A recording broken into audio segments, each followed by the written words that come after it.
Kita ke informasi lain, Saudara. Satreskrim Polresta Gorontalo Kota menangkap seorang pria usai mencuri satu unit laptop di rumah warga. Pelaku merupakan residivis kasus narkoba yang melakukan aksinya dalam kondisi mabuk.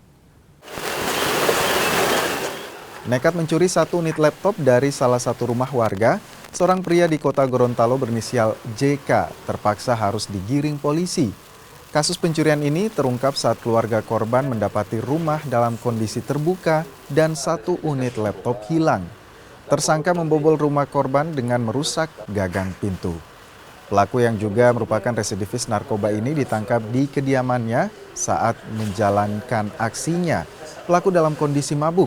Polisi bilang pelaku kembali mencuri untuk mencukupi kebutuhan sehari-hari.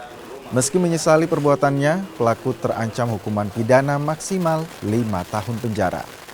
Setelah didalami oleh penyidik terkait dengan laporan ini dan kami lakukan penyelidikan lebih lanjut, didapati yaitu rumah tersebut kehilangan laptop dengan merek Asus warna silver.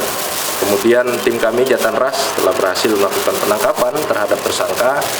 Pada saat ditangkap, tersangka tidak melawan petugas. Kemudian untuk caranya tersangka ini menggunakan tangan kosong memasuki rumahnya korban dengan cara membuka pintu, merusak, kemudian mengambil satu buah laptop.